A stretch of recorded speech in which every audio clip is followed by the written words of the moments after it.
শাহিন ভাই কি অবস্থা? কিরে তোর কি অবস্থা? করতে পালা? আছি আলহামদুলিল্লাহ। আচ্ছা ঠিক আছে।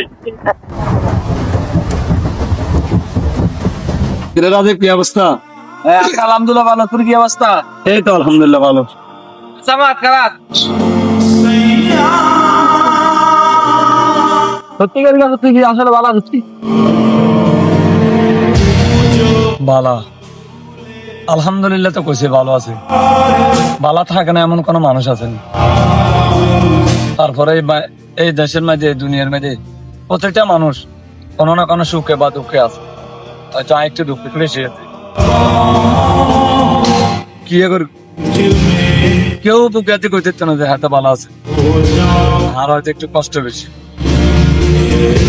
কারণ গরিব করে তখন জন্ম লইছে একটু কষ্ট করি। তারপরও যে দিকে বালা আছে, বালা আছিলাম, বালা আছে, বালা থাকতো এটাই নিতে মানুষ। তা রাজীব কত মানুষ আছে দেশে, কত রকম মানুষ আছে, কারো ঠ্যাং নাই, কারো হাত নাই। তো তাগর দিকে চাইলে আমরা কিন্তু কারো সুখে বেশি হতো।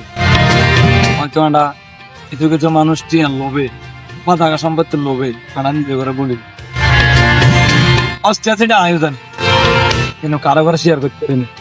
শেয়ার করলে যে মানুষ কষ্ট হলে আরো টল করে। মানুষে কয় কষ্টের কথা নাকি একজনের শেয়ার করলে বেলে আরেকজনের বেলে কষ্ট কর। আমি দেখলাম না, বহুত জনের আমি কষ্টের কথা শেয়ার করে চাইছি, কষ্ট আরো বাড়ে। জিয়ানো যায় হাতের সাথে কষ্ট দিয়ে দেয়, জিয়ানো যায় হাতের সাথে কষ্ট এটা তুলে ধরে।